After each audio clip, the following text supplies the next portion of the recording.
9th. Welcome everybody to the Manitoba Stronger Together Zoom call meeting. Now, I know you've heard me say this before, but we really have a jam-packed evening tonight. Even though Deb Mason is not available tonight, so she's not going to be doing her news sharing. But despite that, we have a full evening tonight. I'm just going to share my screen because I know you guys all have been very good members of MST and you've read this. And Vicky, before you yell at me, I'm going to make it a little bit bigger. Whoop, I thought I was going to make it a bit bigger. There we go. So this is the blog post that you should have gotten yesterday, everyone. It's got the agenda in it. It's got some background information. We're going to talk, it talks a little bit about what we're going to cover tonight. So tonight we have three major items on here. Well, first off, we've got, and we'll get to him in a moment, we've got special guest Wally Daudrich. Wally is no stranger to Manitoba Stronger Together. He's been on here a number of times, particularly when he was running for the leadership of the Manitoba Provincial Progressive Conservative Party. And he has some fresh news that we've asked him to come on and talk about. I thought that you folks should get it straight from Wally so you knew what was going on. The second person that we have on tonight is Daniel Page. He's seeking election as the next mayor of the rural municipality of Springfield. So he's going to talk about his candidacy. It's just going to be a 10-minute introduction. And Daniel, if you want to come back later on and do a little bit more, we always invite all the candidates back. And just for clarification here, because I go that way if I need to. Could whoever is there we go. Just for a little bit of a clarification here, we have made an open invitation to anyone who is running for election in the municipal election to come on Manitoba Stronger Together. There seems to be some feeling out there with a number of people that we're selective in who comes on. And we're not. We're not promoting anyone. We're not supporting anybody's campaign. What we're doing is giving everybody an equal chance to come on here and introduce themselves. Not only that, but get some experience in perhaps being interviewed on camera. So I just wanted to set that right with everyone. We also did a post on Facebook today, which was a general invitation to all candidates, whoever wants to come on to give us a call, and we will arrange it. And we do this every Tuesday. The next big thing we're going to talk about is this is a big deal, you guys. It's the world's first. This is what has occupied me for the last 4 months. I think I've put about 900 hours into this now. It is the National Citizens Archive. We're going to demo that. We're going to talk about what it is and why it's important. And so we've got 3 stories on tonight, and that's just the graphic. There's another little discussion of what we're going to cover tonight. And then I wanted to remind everybody that if you haven't signed up for our event at the Mateo Center, I'm going to zoom out a little bit here. We have an event coming up at the Mateo Center on June 25th. And we're actually screening the documentary about Detective Helen Gruss. She's the Ottawa detective that was that's gone through a big process where they've been investigating her because she investigated some 300% increase in child deaths when the vaccine was introduced. She was on 2 weeks ago.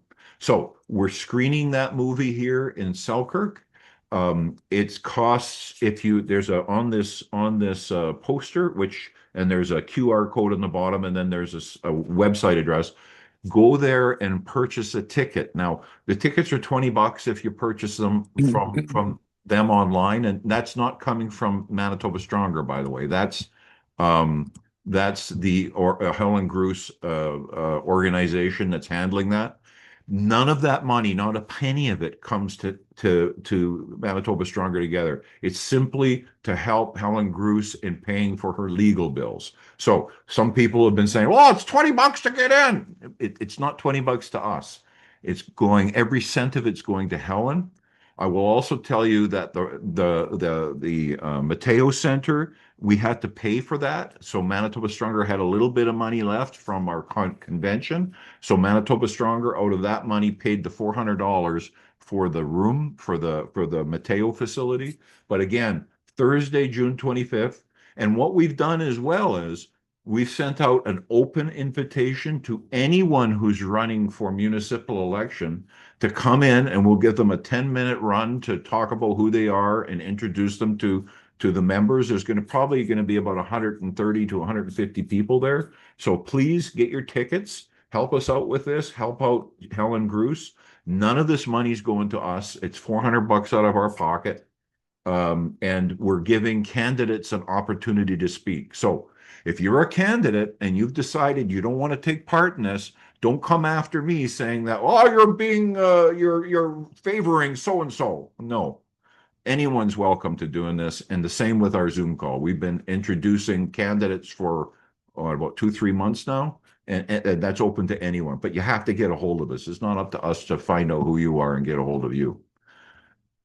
So just moving on from that, this is just more information about the Helen Bruce story and our event.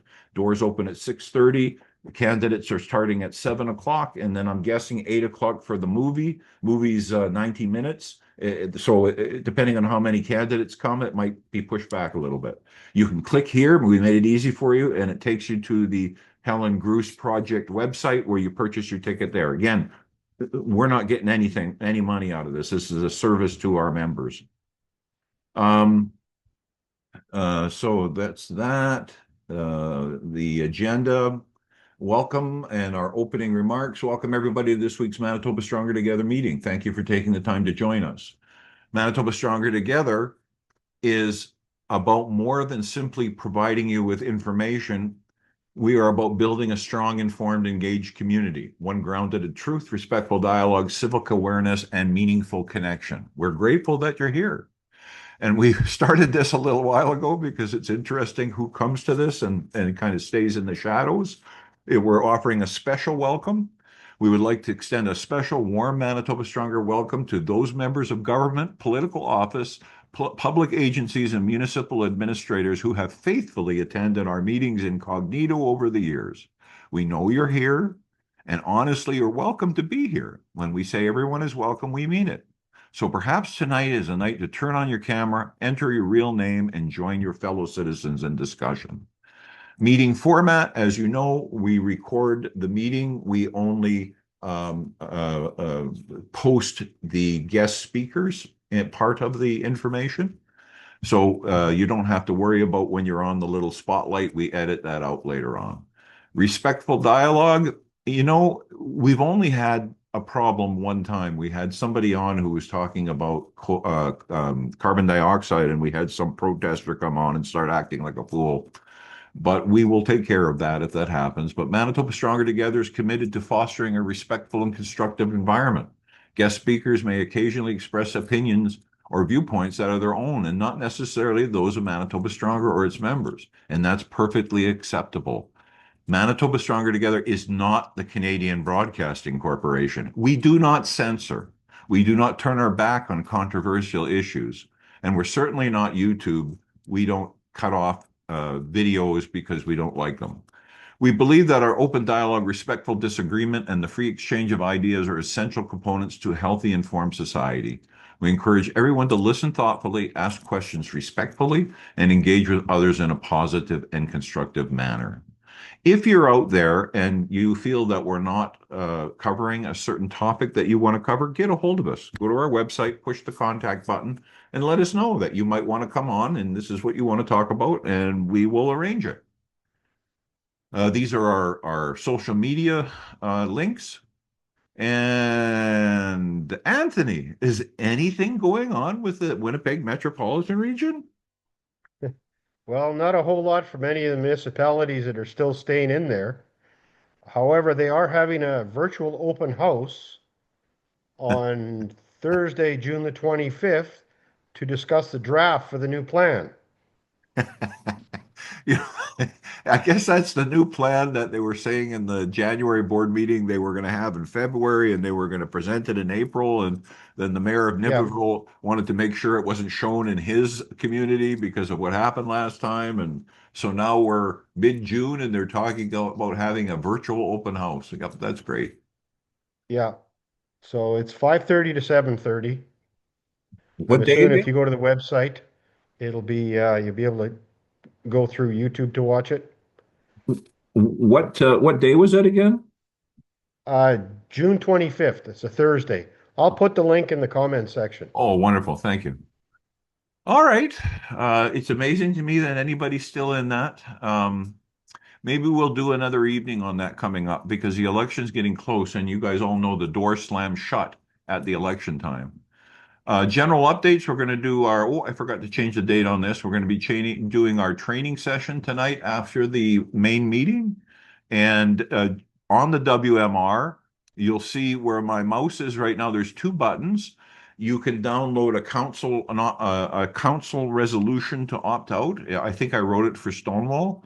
And you can download a letter to Minister Savard, which your council would send. So if you're in one of those unfortunate municipalities that's still in um, the capital planning region or Winnipeg metropolitan region, and there's the list of them there: Town of Niverville, City of Winnipeg, RM of Headingley, RM of St. Francis Xavier, RM of Richaud, RM of Cartier, RM of Rosser. If you're in one of those communities, please download that information, alter it, because it says Stonewall on it, and send it on to your people. Maybe they just don't know how to do an exit plan. I don't know. So what else have we got here? Municipal election registration date for councilors is June 30th. There is an exception to that in the vacation resort areas. I think it's Donatar, Winnipeg Beach. Can't remember what other ones, but generally speaking, it's June 30th. So it's coming up if you're going to run as a councilor. Also, I've got a little button here that makes things real easy that you can donate to the Helen Bruce Legal Fund. If you didn't attend the Zoom call when she was here a week or two ago, it's on our website. What else we got? Here's a invitation to municipal candidates, an invitation to participate. If you're running for a municipal office or contemplating running and wish to participate on our June 25th event, please contact us. There's the email. I don't know how many more times I can post this and talk about it before candidates stop accusing me of favoritism. Upcoming Zoom calls, we're working on something special, so we're going to do a little bit of an announcement on that later on. Deb Mason is not here this week, and so I will leave this for you to go through, and the same with her helpful hints. We did get that information from her. Now, Rosalie, you wanted to take a couple of minutes and talk about something that happened with you today. If so, Daniel Page, you're running for mayor of the rural municipality of Springfield, and there's some other interesting things about you with Springfield. But why don't you start and just tell us a little bit about yourself? Who are you? You obviously live in Springfield. What do you do? Tell us what you think is important. Sure. No, no. So my name is Daniel Page. Some people know me as Dr. Page, the local computer science professor on Pine Ridge Road. So I am an academic. I'm also a small business owner in the RM of Springfield. I grew up in the RM of Springfield. I've lived here for over 30 years. It's one of these things where if people want to know a bit more about myself, I generally keep myself rather public. I don't have anything to hide to people. And one of there's a number of things that people may want to know about me. Mhm. So some are a little bit more cryptic than others, but it's simple. It's like I'm a trained theoretical computer scientist. I specialize in studying scheduling, packing, and planning problems and optimizing things. And naturally, I've spent a lot of time in recent years studying academic freedom and freedom of expression issues at the national level involving our public university system. So a lot of those high profile cases that are out there, I focus a lot on those issues. Okay. What motivated you to stand up and run for mayor? Excellent question. So One big thing I will say is it wasn't just one thing. It was several things all coming together over time. So residents in the Arm of Springfield are quite familiar with me regularly being at the meetings because I document the meetings. I've done this for around 2 years. I regularly go to the meetings. I try to make sure people and try to keep people informed on what's happening at the meeting. So I document the meeting. So for instance, if people are curious about this, they can go on YouTube and go Arm of Springfield Zoom, and you'll probably be able to find footage of the Zoom meetings where we record them, and then I document them. And then I put timestamps so people can follow the meetings, because a lot of people don't come to the meetings due to for several different reasons, but generally it's several different problems. But if you give me a moment just to elaborate on what I mean by this. Go ahead. The big thing is it seemed like people were promised last election an open and transparent government. That's what people were generally given the sense that was what was going to happen. But unfortunately, it seemed that did not happen, and it seemed to be we got a closing in of our government. And over time, in effect, what happened was several different issues started to arise because of this, whether it be the failure for accountability for the public, as the erosion of the state of what some might consider the kind of democratic mandate of a rural municipality for the public, which I would consider one of the third. So if you think of a municipality as a statutory corporation under the Municipal Act, you think of the public, they play a vital role in governance, because as other levels of governments have, so for instance, we have a federal government, our provincial level. Well, what do they have? You have your government, and you always have, as part of it, the opposition. The opposition gives the government the ideas that help shape and refine the ideas that governments have. And now it's not perfect. Definitely there's a lot of issues time to time. But the big issue that we do have is the municipal level. We don't really have like an official opposition in that same breath. But what plays that role? It's the public. The public plays that role. And we've been seeing the ongoing erosion of that in the Arm of Springfield, whether it be the taking away of what was considered question period, and prior to that, people being able to just ask questions. And that keeps people not being informed about what's happening and having that kind of feedback loop, whether it be to help support giving input so that municipal staff know what residents really would like and what they think about. And also that opportunity is reciprocal. It's a two-way street. But ultimately, we lost that in December of 2024. I was there. I gave the sole delegation as residents were begging for their question period not to be taken away from them. And there's all these other issues.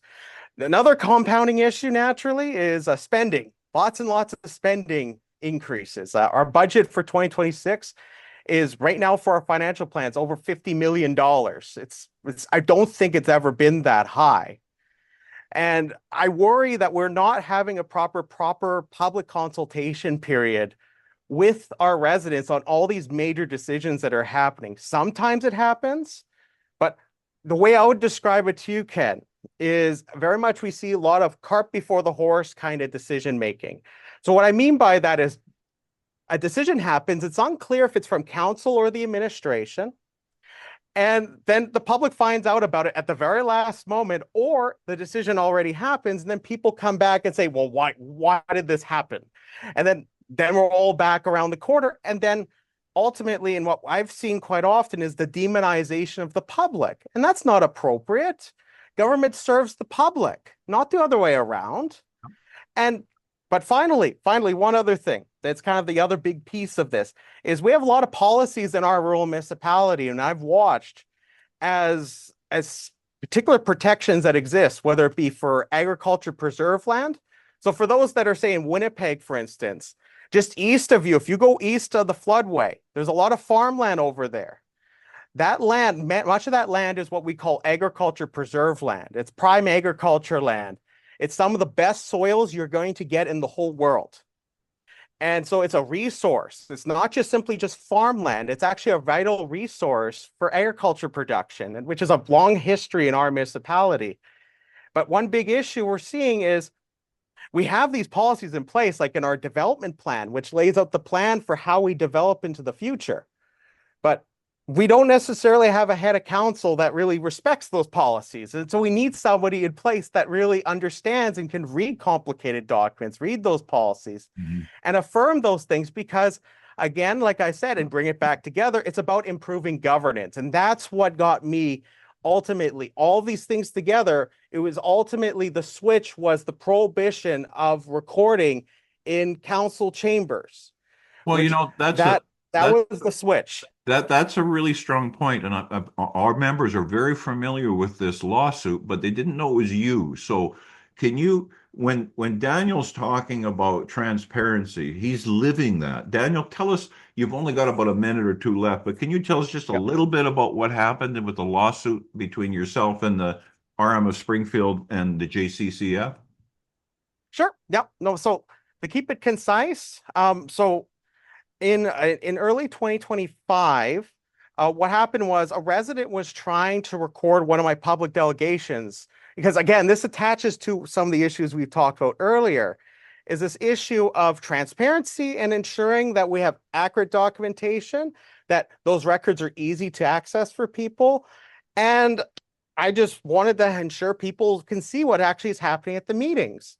This resident was trying to help record it, and the mayor did not allow her. They stopped her from recording after 10 minutes of her just casually having it just down, right down about here. Not even being, and the whole thing is it's non-disruptive. It's completely non-disruptive. But he chose to use his authority to do that. And that's a large picture issue we're currently seeing is control authority versus open and transparency. And this lawsuit, it's a case is really a battle between these two concepts where I think that we need more leaders more on the open and transparent side.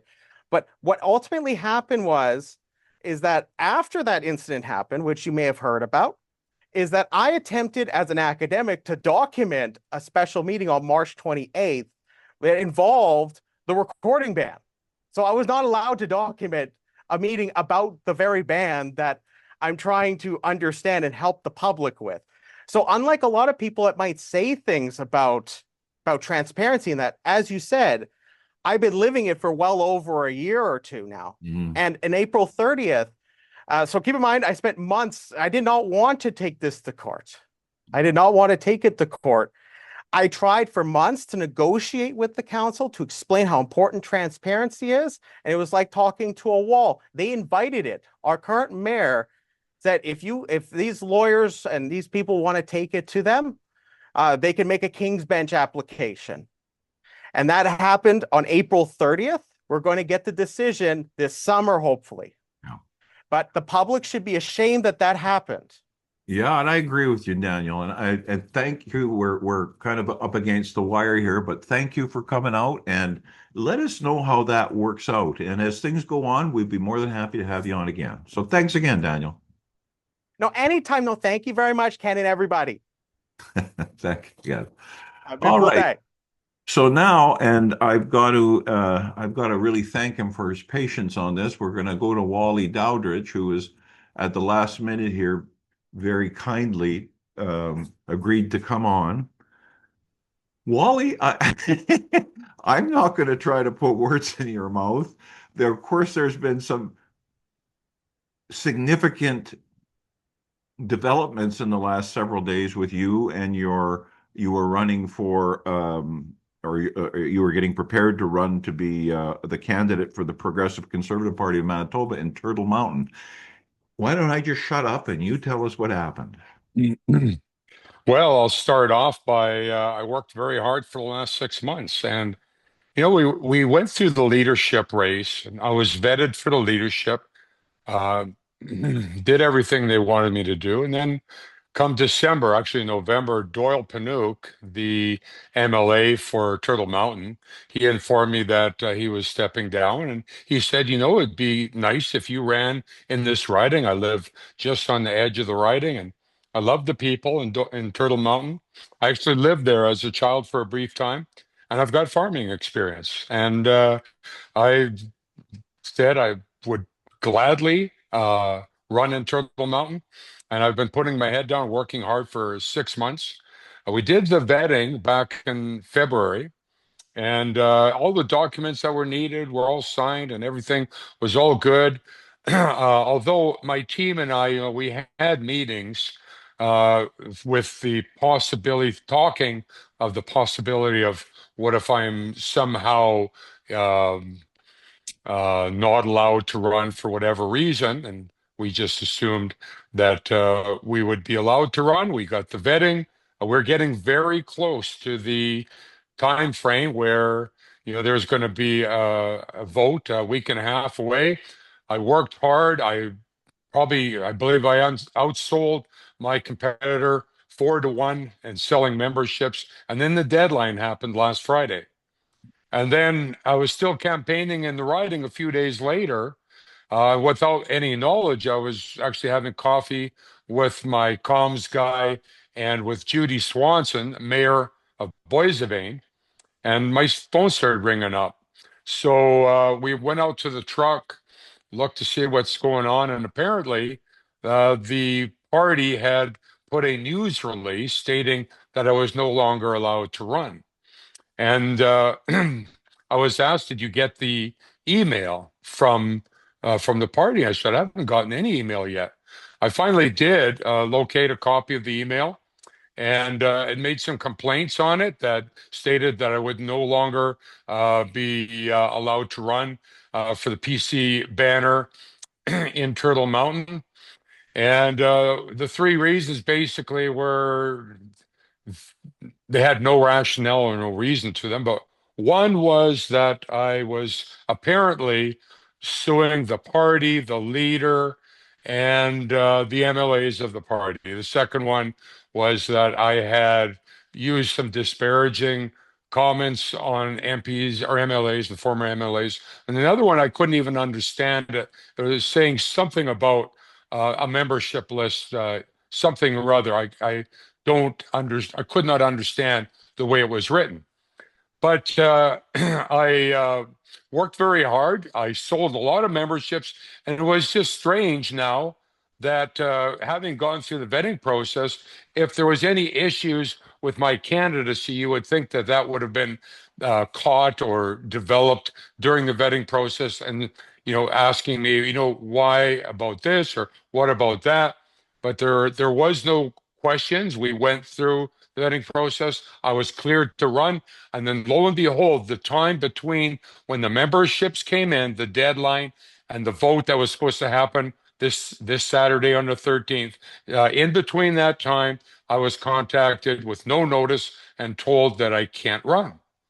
So, what do I do? Well, I talked to my team, and you know, was kind of I was shocked, but at the same time, I wasn't surprised. I was shocked because I thought this is really not very uh, advised to make a decision like this by the party. And as you know, I've been faithful to the party.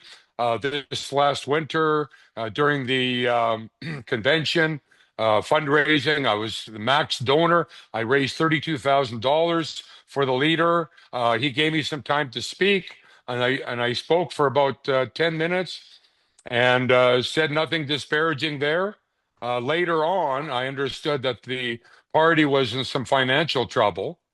And I knew that 23 Kennedy, where I used to be a board member for 12 years and spent a lot of time there, I didn't want it to fall into the wrong hands, so to speak. But I talked to the president of the party and some of the leadership and said, "What if I buy it? This could help the party at least temporarily because there was a problem with fundraising."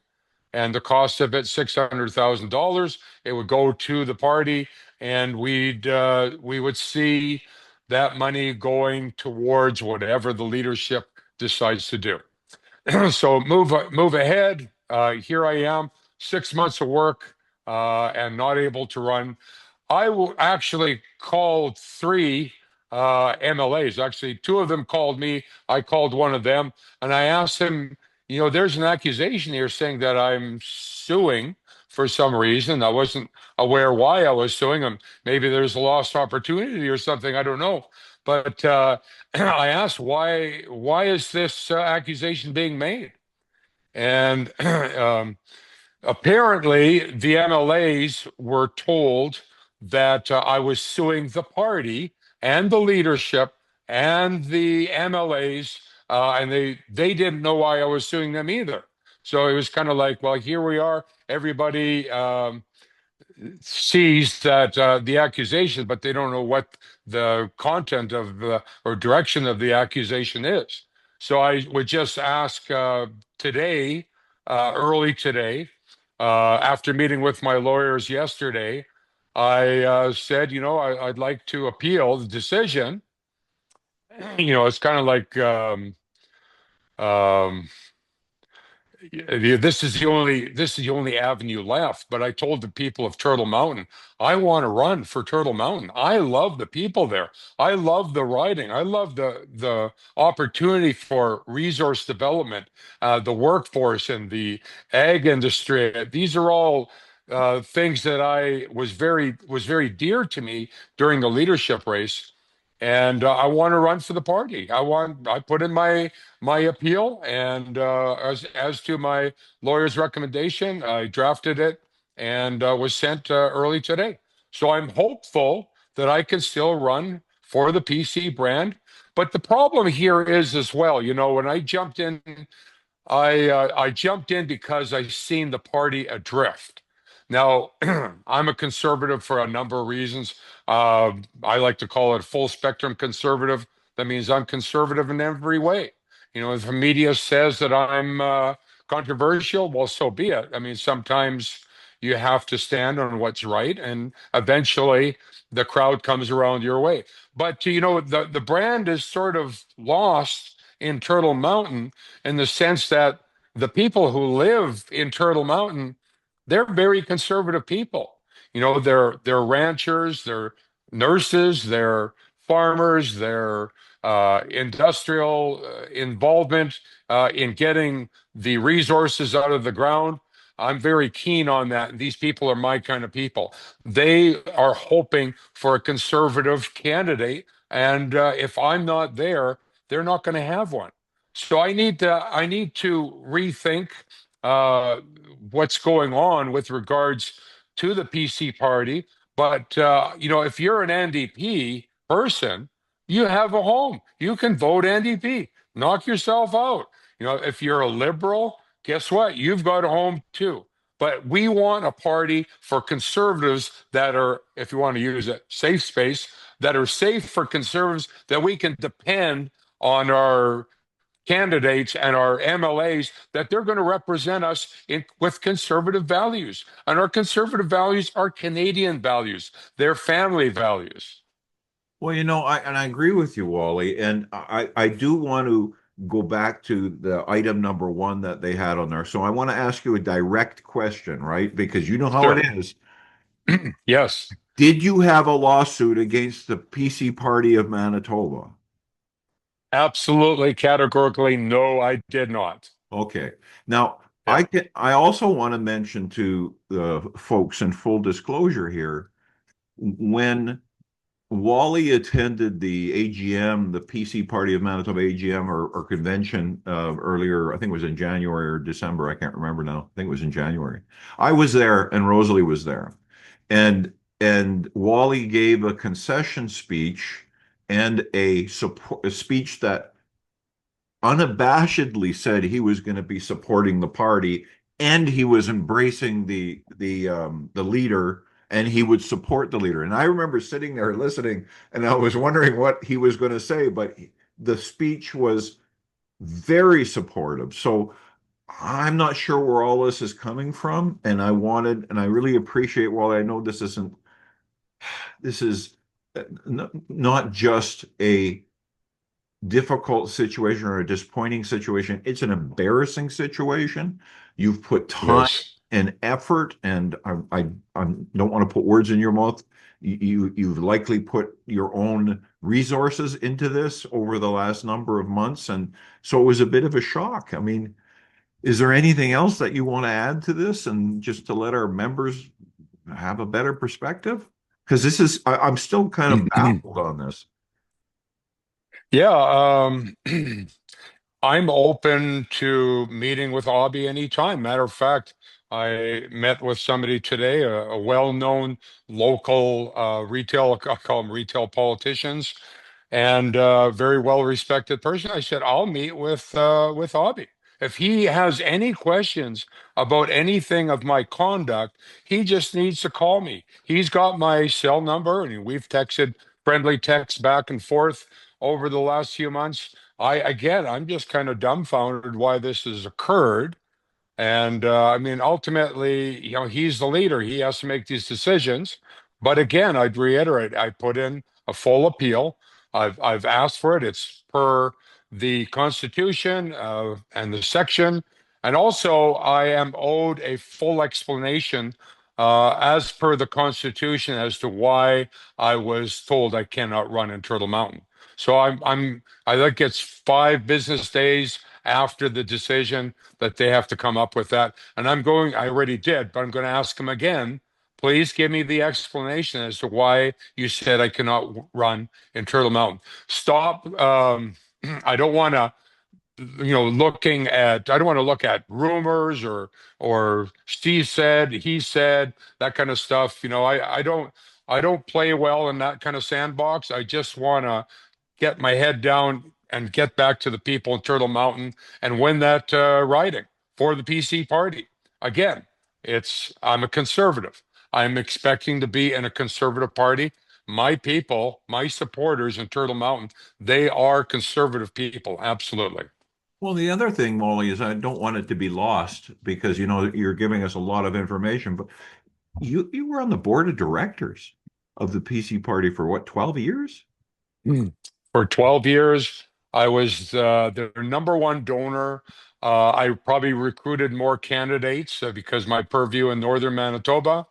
Um, Max donor every year, and you organizer, campaigner, door knocker, phone caller. I did everything, and that's okay. I'm not crying any blues here. I know what it's like to work hard and get rewarded. And I know what it's like to work hard and maybe not make the mark. And so I just look at it this way. I'm I'm just telling people, don't worry, we've got this. We're going to go into Turtle Mountain. We're going to run as a conservative, and I've got this. So pray for me. Keep me in the front of your mind. When it's time, you'll hear about me again. Well, We've again, got it. Wally, I really appreciate you coming on at short notice and then sitting there and listening to the rest of our stuff for the half an hour. So I know you're very busy, but Oh, Rosalie has her hand up. Rosalie, go ahead. Yeah. You know what? Hi, Wally. Thanks for hey, coming on. Rosalie. Hey, Thanks for having sorry me. this sorry this happened. I think we're all a little bit bamboozled. Like just out of the blue, this can happen. Do you have any no idea? And who would have made the decision, or from whence this came, or does Avi even know about this decision, or was he a part of it? This is so wild. Do you have any idea? Any clue? I know you don't want to speculate, but wow, what in the heck? uh, ultimately everything rises and falls on a leader.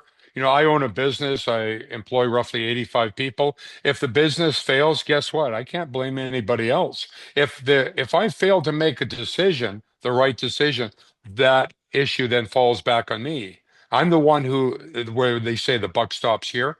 So, I'm not trying to put blame on any one person, but we do have a leader. I would say that we have a very supportive base. I got more than 50%, or pardon me, I got just under 50% of the vote during the leadership race. A lot of those people have reached out to me. As I said, several MLAs have reached out to me, and they continue to reach out, and even a couple new ones. Uh, Again, they are looking for answers as well. And that's why I reached out through a local politician to meet with Abby. If Abby wants to meet with me, not a problem. Anytime, he's got my cell number. He can call me. Well, I'll let you go after this, but I just want to make a comment. I was a businessman too for many, many years and employed quite a number of people in a variety of different situations and places.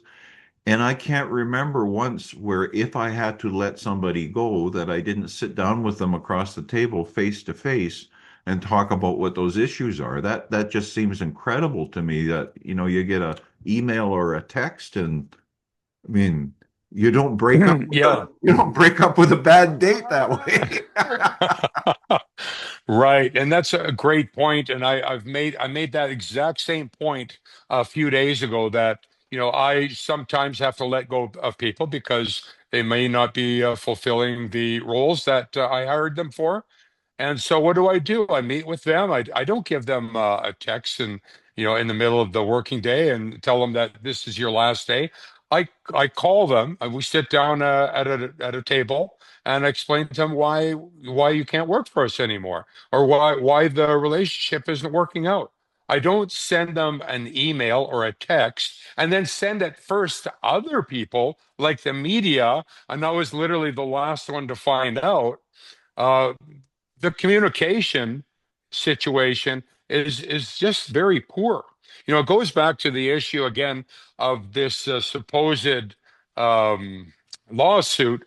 I asked my lawyers. Actually, I called them up when this came about, and I said, do we have a lawsuit against them? And they said no. And even one of the I think it was a CBC reporter said, I looked on the court docket. There was no history of any lawsuit between you and Abby. I certainly didn't start anything, and I don't know if anybody else has, but I've got nothing there that says that I was suing anybody other than the provincial government because they've been messing with my business. Yeah, But absolutely. yeah, yeah, Well, Abby, maybe or sorry, Wally, maybe it's the same person who has been sending these around about us. Maybe they send out a lawsuit that you don't even know yeah. about with your name on it. There you go. There you go. Yeah. All right. Thank you, Wally. I really appreciate it. Thanks. Thanks for having me, Ken. Thank you. Okay. Bye-bye. Thanks a lot, Wally. Thanks, Rosalie. Okay, folks, now we're going to go to the last thing. I've only got like 10 minutes, but I'm going to do my best. So I'm going to share my screen because you know what I look like and you don't need to see me here. There we go. And just for my own purposes, I've got to adjust my screen here. Okay, so good. So, you've heard me whining over the last 4 or 5 months and I've kind of widowed Rosalie for the last 4 or 5 months. And what I'm announcing right now is what's called the National Citizens Archive. I want to be very clear about this. This is in no way related to the National Citizens Inquiry Organization. This is an independent archive of the work that we did. When I say we, I mean myself, the commissioners, Canadians who paid for this thing and attended and whatnot. But this is an archive of the work of the National Citizens Inquiry. It is nothing more than that, but it is so much. We've arranged this thing, and before Vicky yells at me, I'm going to zoom out a little bit. What you're looking at right now is the homepage of the National Citizens Archive, and so that's www.nationalcitizensarchive.ca. And what we designed this to do was to put all of the thousands of pages of information that was generated during the National Citizens Inquiry into a format that could be used by not just everyday Canadians or students, but people doing research for lawsuits, for academic research. And so what we've done here is we've made this thing very, very graphical and very, very easy to navigate. And I'll zoom out in a minute, but I just wanted to show overall what it looks like. Some of the things on this page are not quite there yet. If you click on something that's not quite there yet, you'll come to it. We're still under construction page. But what this thing does is, I'm going to go through it one piece at a time. There's the main search hub, and we'll go to that. And then here we've listed each one of the cities where the National Citizens Inquiry held hearings, and they're in order. So if you recall, in 2023, we started 3 days of hearings in Truro, Nova Scotia. We went to Toronto, Winnipeg, so on and so forth. If you click on one of these, and hopefully everything works because we're live. So I just clicked on the Truro button, and I'm just gonna give you an overview, and then I'm gonna zoom in. So I clicked on the Truro button, and what you get is you get these little icons. So if you click on this one, it gives you the full day testimony all in one shot, an 8-hour video or a 14-hour video. If you click on any of these witnesses and they're displayed in the order at which they testified, if you click on, say, Dr. Chris Milburn, you go to what I call their baseball card page. And so when I clicked on Dr. Milburn's page, you'll see that there's a button here which allows you to click on it, and you can read the actual transcript of his testimony. And I'm just going to push that right now.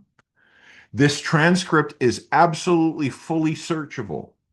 It gives you instructions on how to do that. You just go in and you search it. You can search a word, you can search a frame, a phrase, you can search anything, and it will go through that entire transcript, and it will tell you where it is and show you where the link is to it. So if you wanted to do research on Dr. Milburn, you can do that right there.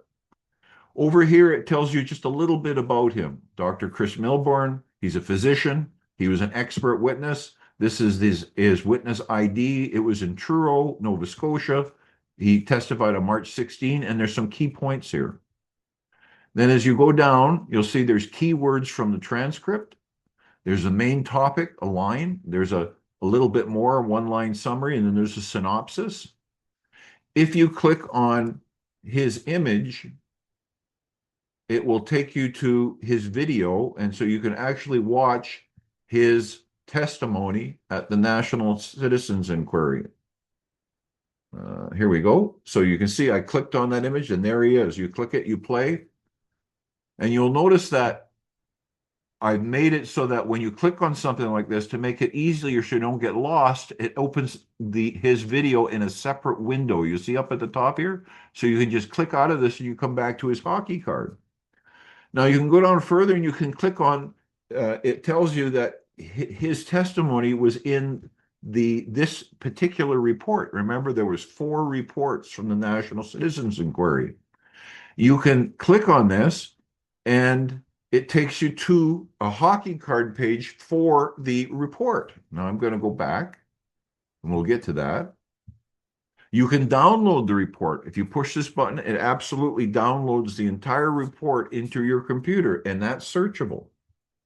And you've got instructions on how to search the transcript. If you recall, I clicked on the transcript. So I'm going to go back now to where we started, and this kind of setup is there for all 24 days of testimony, from Truro to Vancouver to Winnipeg to Toronto, Ottawa, Montreal, Red Deer, Saskatoon. Hopefully I didn't miss one. And I'm just going to go back here. And so that's what this panel is. You can go to any one of these and it gives you that level of information. Now, that might not be enough. So this next button, it's an index of every single witness. So I'm going to click on that, and it starts to list the witnesses by appearance first, when they appeared, the order at which they appeared. And it does, I think it's about 20 on a page, and then you just go to the next page and next page and next page. Now, if you don't want to see them in the order at which they testified, you can search them by profession by clicking this button. You can press this button and it's by witness type, were they expert, were they whatever, or you can search them by their last name if you wish. And it displays just by clicking that. You can see that it's now rearranged this and it's got Mr. Abbott there first, Ashdale, so on and so forth. So that's the witness index. And I'll just go back another one to the main page. Again, here are all the reports. If you click on this, this was the supplemental report, and you come up to, again, what's called the hockey card page for this report. You can download the report. You can actually purchase it from Amazon by pushing on this button. And the report, if it's available on Amazon, I clicked it and nothing happened because this is like a 13-page report. It's not available on Amazon, but you see it gives you a table of contents here of that report, and everything in this table of contents is clickable. So if I click on this, it takes you to that section. Now I'm going to go back to the main page. There we go. If you click on this report, this is a little bit more substantial report. Again, you can click here. It'll take you to Amazon where you can purchase a written copy of the report. You can download the report in PDF, gives you some instructions on how to search it. And then it gives you the full interactive table of contents. So if you're interested in what happened to Canada's justice system, and I know it's hard to read, but in order to get the feel of it, I've got to have it spread out. So if we're interested in what the heck did the report say about Canada's justice system, you can just go to here, you click this, and here's that entire section. Now, I'm going to go back now to the home page. And here, and these aren't linked yet, but these are going to be the opening statements. If you remember during the hearings, someone gave an opening statement and often a closing statement, and these will be the areas. So you can see the buttons here for Truro, Toronto, Winnipeg. These are not functioning yet; they're not hooked up. So if you click on them, you get it under construction indication. Also with Michelle Leduc, and she had her one-on-one interviews. We will eventually have that. Right now, it's a construction page. And then you can see the archive news here. The archive news has nothing to do with, is there a convention coming up? Is there something on Facebook or a meeting? It only has to do with what's going on at the archive itself. And so it gets updated quite often. You can just page down and read it. You can see here that we've announced the archive, that there's search tools now available, commissioner reports, etc. So I'm going to go back up here, and I've saved the best till last. The best is this button, the main search hub. If you click on that, it gives you some instructions as to how to use it. And if you go down here and you have some idea about what you want to search on, I'm going to blow this up a little bit because I think it's very important that you can see it.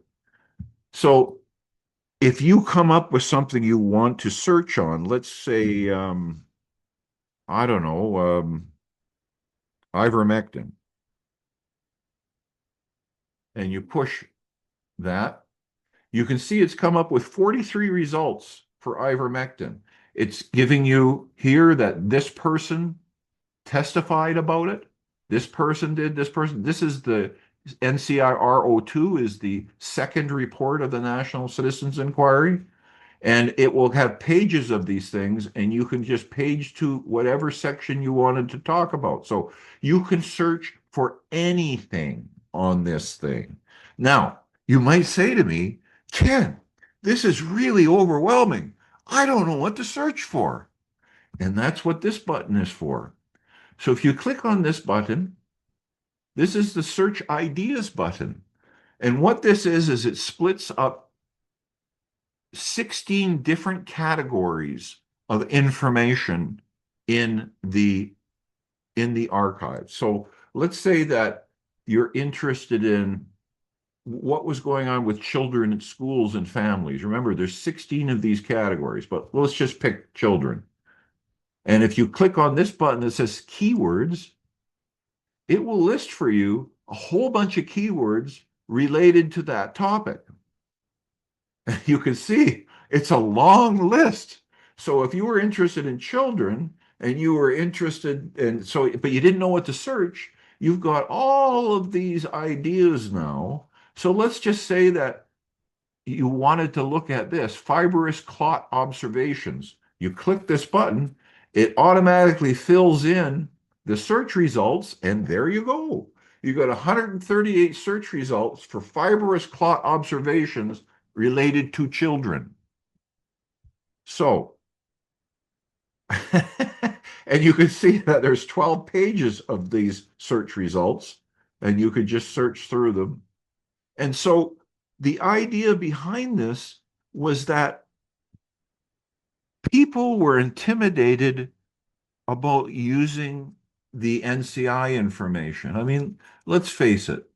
How many people, I'm just going to go back to the home page here. How many people were going to go through 7,362 pages of documents to to read it? You're not going to sit down and read that. So we've made it so that you can go in a whole bunch of different ways. You can go in and just watch testimonies from different cities. You can go in and you can search out witnesses and look at the witness index and maybe get some ideas from that by profession, by alphabetical order, by the order at which they appeared. You can read or download or print or purchase print copies of the reports. Soon you'll be able to watch the opening statements. You'll be able to watch these one-on-one interviews that Michelle Leduc did a great job on during the hearings. And if none of that turns your crank because you want to know more specifically, you just go into the super duper main search hub and you can search for, like I said, as you've seen, just about anything.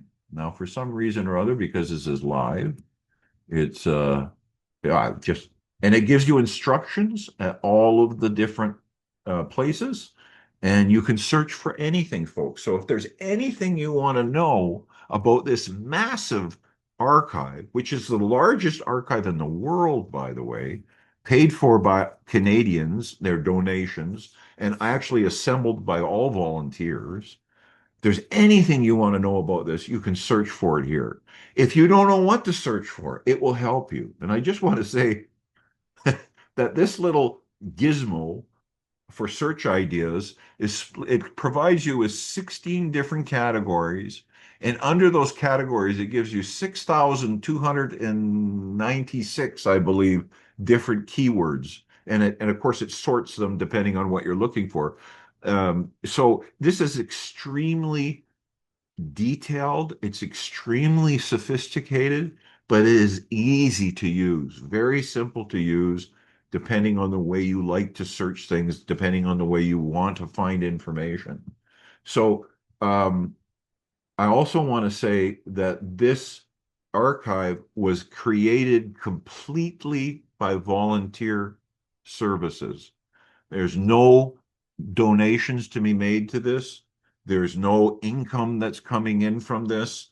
You don't have to donate to use. You don't have to be a member. Canadians already paid for all this. And in my opinion, Canadians own all of this. And so it is free for use. Like I said, we put in probably 900 hours putting this together. I don't know what else to say about it for this. This about button just tells you a little bit more about what this archive is, who are the National Citizens Archive, and these are the people involved with that and the volunteers. So you can read all of that. I don't think this button is functional yet. Yeah, it's under construction, but we will have something in there about becoming a part of the archive. It will have nothing to do with money. It will have to do with if you want to have updates on the archive or something else. So I'm going to stop my share there. And James, you have your hand up. Go ahead. Yeah, you were mentioning all the different NCI, excuse me, NCI places, and I don't know if Brandon was considered. Well, right now, this whole archive has only gone up to actually everything's functional in it, including from Truro, Toronto, Winnipeg, Saskatoon, Red Deer, Vancouver, Quebec City, and Ottawa. We haven't finished Regina yet. We haven't finished Vancouver 2 yet. And we haven't finished Edmonton. Now, with regard to Edmonton, there are no transcripts yet. So those have not been produced. We don't have our hands on those yet. We don't have any information, transcript material, or anything else from the NCI work that occurred after the Edmonton hearings. That may be available. We just don't have it. So right now, it only covers the original 8. It's going to be extended shortly to include Regina and Vancouver too, and hopefully soon Edmonton, although we don't have those transcripts yet. Awesome. Great work, buddy. Yeah, hopefully Rosalie gets a husband back for a little while anyway. Anybody else? Any other questions? Anybody? It's at www.nationalcitizensarchive.ca. Again, it's free. It's anonymous. You will never be asked for money. You will never be asked to buy anything. There are no hats. There's no branded underwear. This is something that the good people of Canada paid for, and they should be able to access it in a way that makes sense to them and makes this incredible archive. It's still the world's only archive like this in the entire world. It makes it accessible and usable. So if there's no other hands up, David, is that, Vicky? Yeah. Just curious that we have a database for the old Porsche Club, and we have been inundated occasionally by bots searching for our archives, probably just for commercial use. Yeah. Obviously, there are bots run by evil people. So the two issues are, is somebody evil going to sneak in? Is Trudeau going to sneak in and mess with it? And the other is, if bots just farm it for information, is that good? Yeah, I think that's good. I from the perspective of bots searching it and getting the information's there. It's free. You should access it. Now, can somebody use that for evil? Sure, they can. It's like buying a hammer. You can Yeah. build a house with a hammer, or you can hit somebody on the head with it.